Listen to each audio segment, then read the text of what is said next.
All right, and welcome back. And yes, today on Sunrise Daily, we are continuing our focus on, remember this call for Sovereign National Conference? The various comments, as you might have heard and read on the front pages today, even during the review sessions.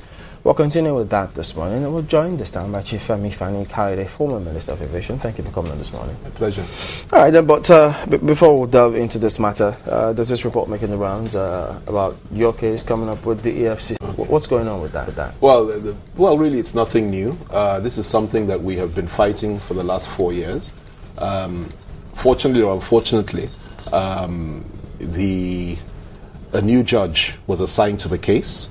And of course, under our own system, once a new judge is assigned to a case, the matter has to start again de novo from the beginning. This matter started in 2008. We fought it all the way to the Supreme Court. But a new judge has come on. I'm quite pleased with that. I'm happy with that. By the time we get back to the Federal High Court, after we finish the Supreme Court, the matter will continue, and that'll be the end of it, as far as I'm concerned. And it's exactly the same charges. It's nothing new. We've been fighting it. I've been fighting it for 4 years. We'll continue to fight it, and we'll vigorously defend our position. And I have every faith in the Nigerian legal system, and that's why I've been here for 4 years, fighting it. So we'll continue. Okay, I was going to ask you if it's not been a distraction to... For me, initially, the first couple of years, particularly when President Yar'Adua was still with us, it was quite a distraction, because it was very clear to me that there was a clear political aspect. It was a politically inspired case. But once something is in the court, I as a lawyer prefer for the matter to peter out in court, but it certainly doesn't distract me as an individual from commenting on national affairs, participating in politics, and fighting on. I mean, for me, it's just a question of persecution, and I'll struggle on, I'll continue to fight, and I'm very, very pleased to be doing that. All right, and since you've been in government and you have an idea of what goes on, perhaps the thinking of those there, with respect to this call for Sovereign National Conference, you were also at that summit which was held in Lagos not long ago. And then the various comments coming from government as it is, which to some extent dashes a lot of hopes of those who think that it will hold. It doesn't look as though they tune to this. Well, first of all, the arguments for a Sovereign National Conference, as far as I'm concerned, are clear and cannot easily be resisted.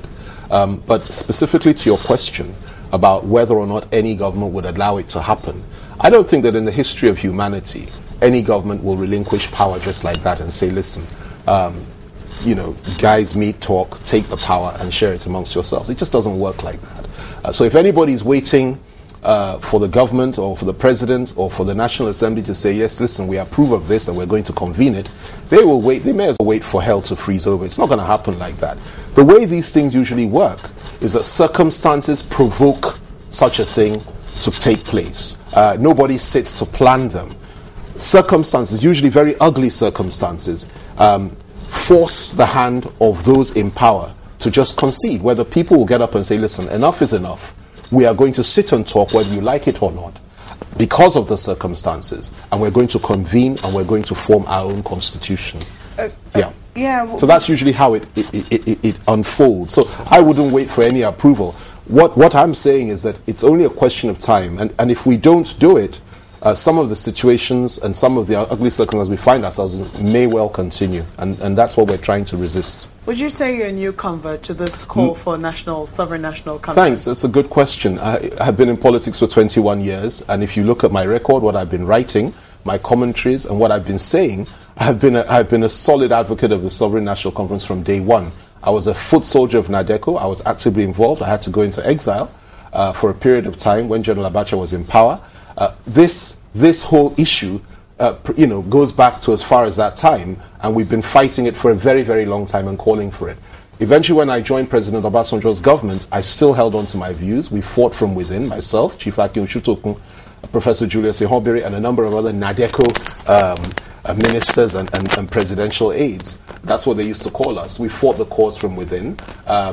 The president went as far as to organize some kind of conference within the various zones, if you remember. There are 6 zones that we have. 4 of those 6 zones agreed to this and said this is what they needed, this is what the country needed, this is what they wanted. It was long overdue. Unfortunately, 2 zones, the northeast and the northwest, resisted the idea.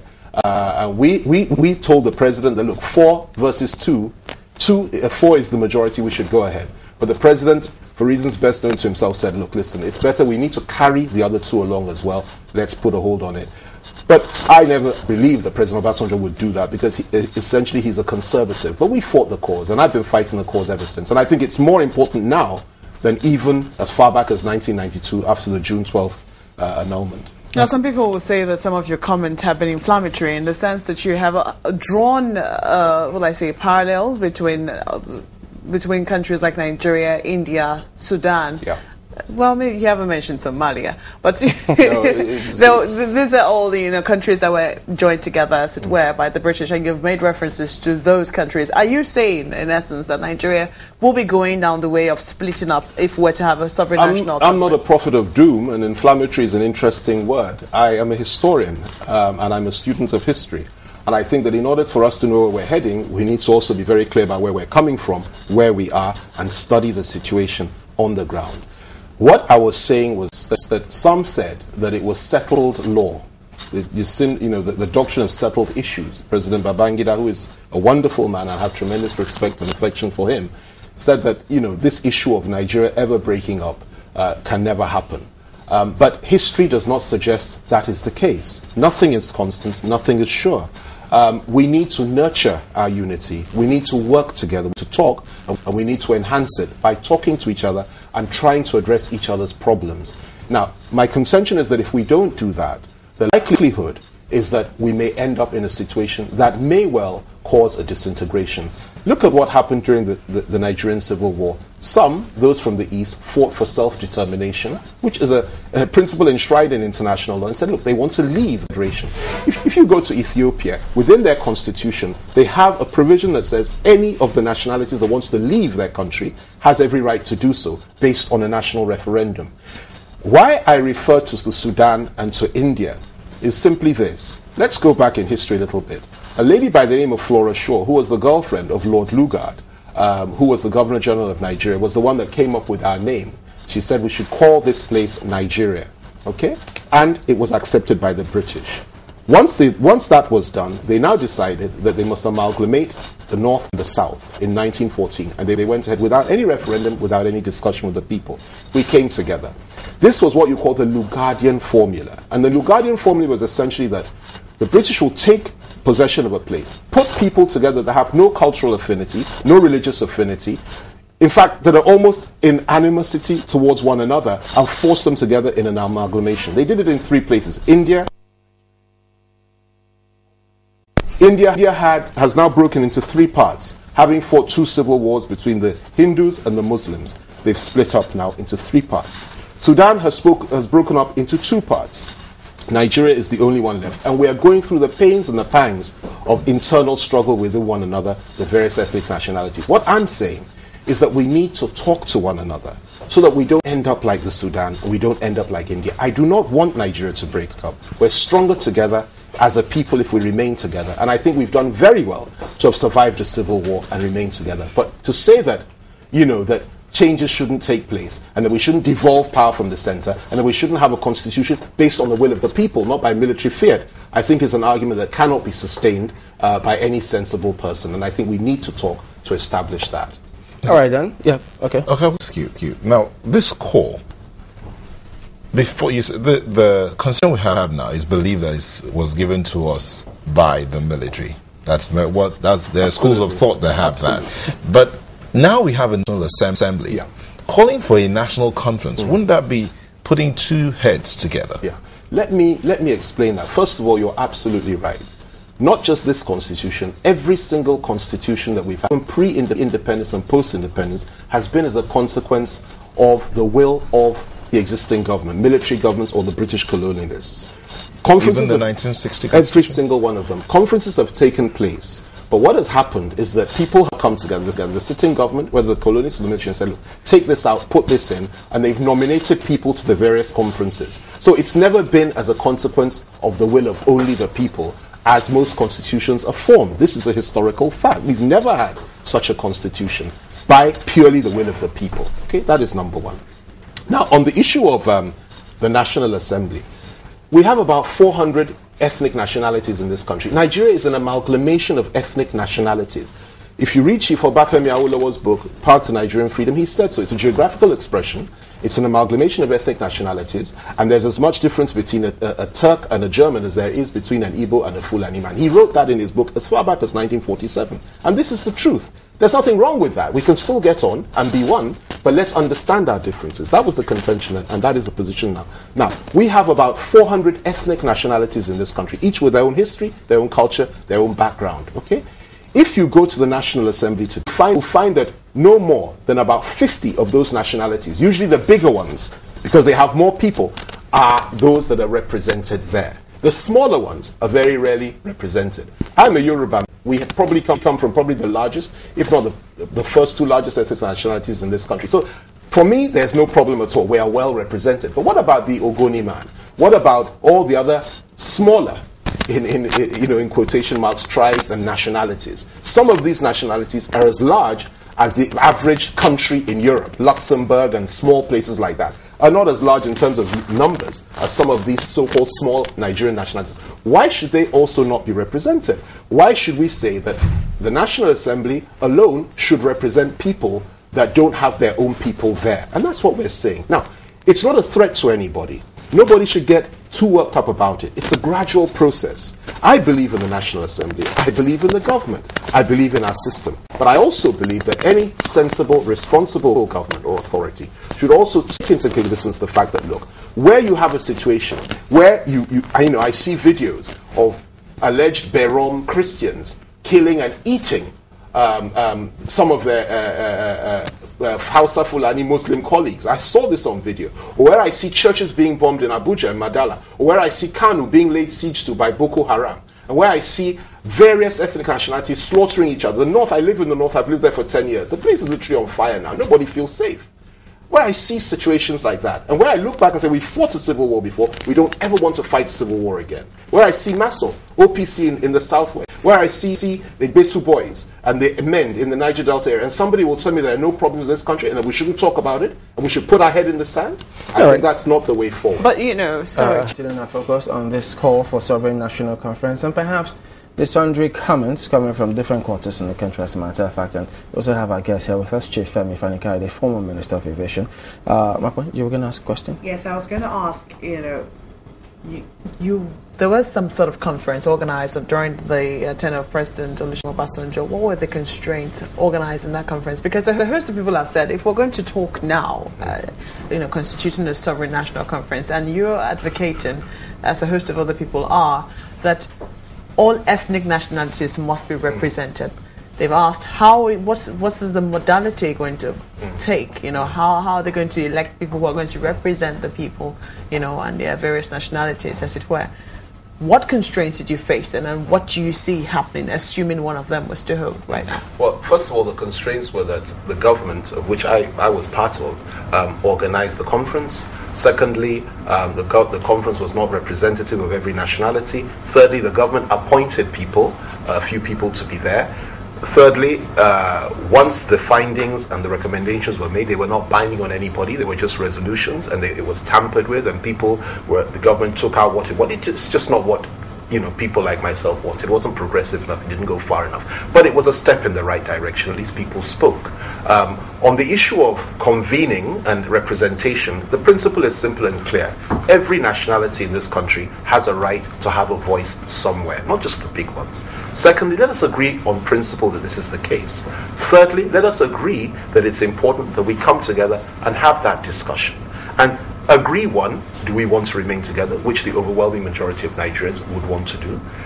Secondly, on what terms, what the constitutional provisions are, how do we regulate our relationship, is this a secular state, and so on and so forth. And where does self-determination come into? These are the questions that need to be asked and answered. And I think it's quite harmless. But funding is like I said, it's very difficult. It's never happened in history. People will sit down and say, let's fund it, let's organize it. Usually what happens, unfortunately, is that the idea comes along as a remedy to an existing problem, okay, which is what we're facing now. Circumstances will unfold, which will now force a situation where such a conference has to hold. It's either you do that or you have armed conflicts. And we're having flashes of that all over the country. So in today. other words, there is no way the government will not fund this. So what I'm saying is that a sensitive government and a sensible government, as happened in Benin Republic a number of years back when they had their own sovereign national conference, will respond to the unfolding situation on the ground and do the right thing and say, listen, let the people come. But I don't want to get too much into how such a thing would happen. It's an idea. It may not happen now. It may happen after our lifetime, after my lifetime, because you're considerably younger than I am. It may happen, at any time. It may happen tomorrow.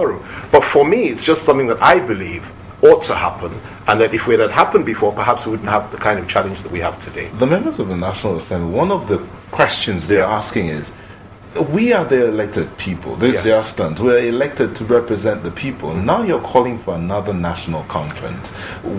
First of all, how would those people that would attend the conference be selected if you believe that we have not been properly selected to represent? Like I said earlier in the program, there are over 300 ethnic nationalities in this country.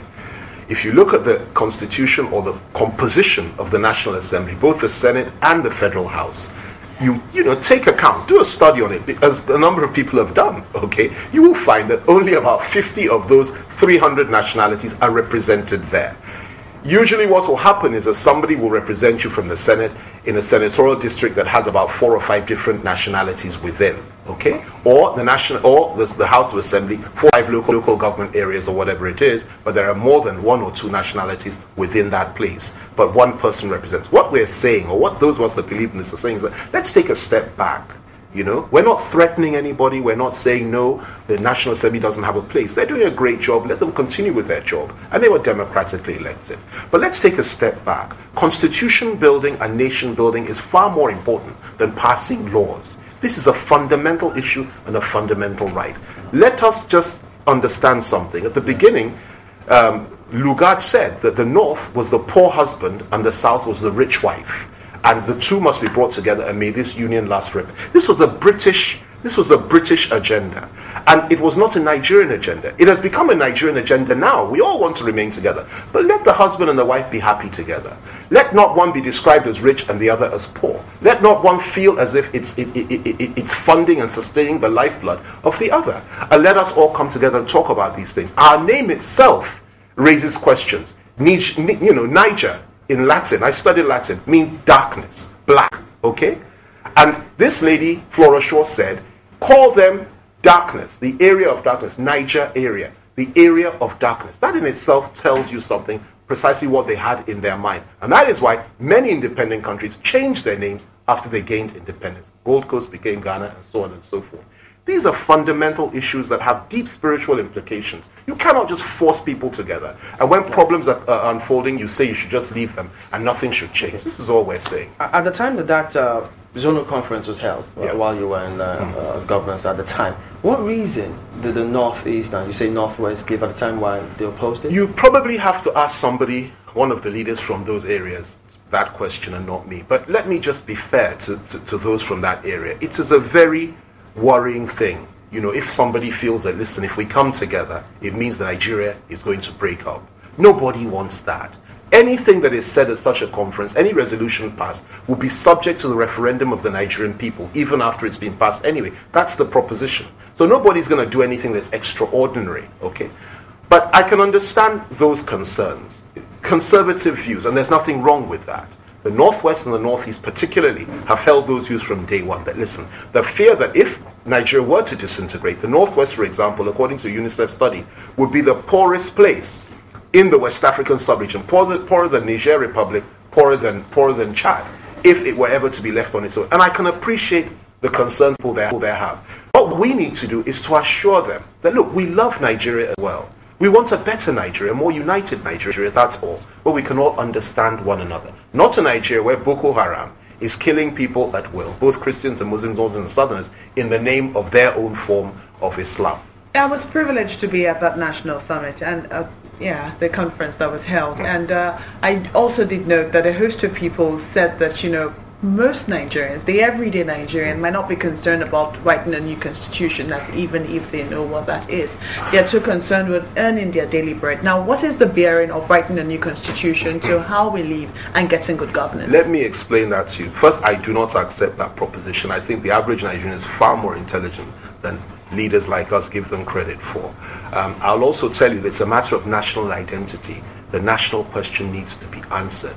If I feel that I'm a Nigerian, and if I feel that my country is doing well, and I have every opportunity, regardless of where I come from or what I am or what religious faith I am, that I can excel and do well, then I will feel far more comfortable within that country. Everyday life, yes. Hard work, yes. But at the end of the day, if you feel that simply because you are a Muslim or a Christian, or you're from a tiny ethnic nationality somewhere, you have no hope in this country, or if you feel that your resources in your backyard are being used to sustain the Nigerian Federation at the expense of your own people, go to the Niger Delta area. The arguments of men are very, very strong. You can't see the sky, you can't fish.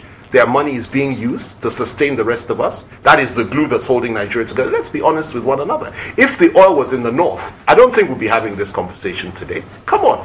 The issue of derivation is very, very important. The independence, 50% went to the regions that produced it. Now it is only 13% going to. That's a legitimate cause to say, look, things have to change. Wealth and power and advancement comes when you allow people to unfold their natural potentials and work hard and benefit from their own resources and hard work. And what I'm saying is we must unleash those potentials for every Nigerian. Let power be devolved from the center. Let the regions, let the people tap into their own natural resources. Let industry and agriculture boom. Not to have a central government that takes everything, and nothing goes back, and the people suffer, and nobody can progress. Okay, then. So there you have it. Chief Femi Fani-Kayode, former Minister of Aviation. Thank you for coming out this morning. Thank you. I'm waving. All right, then. So.